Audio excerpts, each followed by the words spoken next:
accepting others. Everybody say accepting others. Okay.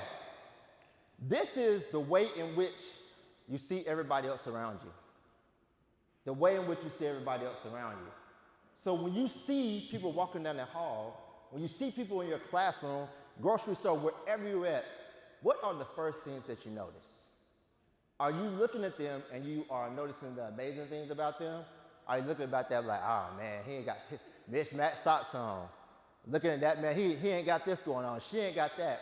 Do we notice all of the negative things when we look at other people? Do we see other people and say, hey, I think you're valuable. Hey, I think you're amazing. I think you're worthy.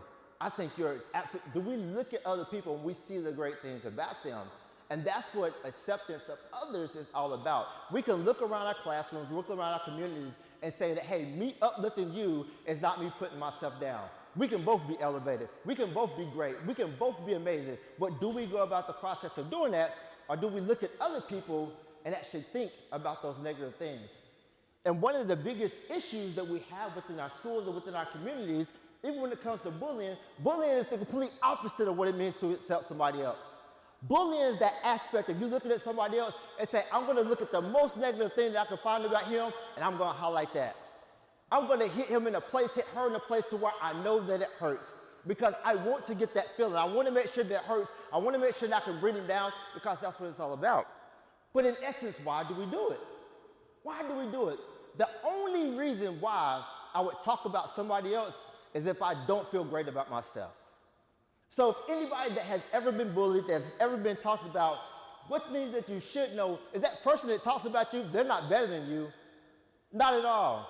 They've been trying to act like they're better than you. They've been trying to make themselves feel like they're better than you. Then in essence, they're probably at a lower place than you are in life. Because that's the only reason why I would get to a place that I would talk about somebody, get to a place where I would put somebody down if I'm already down that low. A person that views themselves highly, a person that thinks themselves amazing, they don't have to put nobody else down, because they understand what it took in order for them to get to that place. And they know that how amazing it feels, and they desire to actually bring everybody else with them. How do you feel about yourself? How do you see everybody else?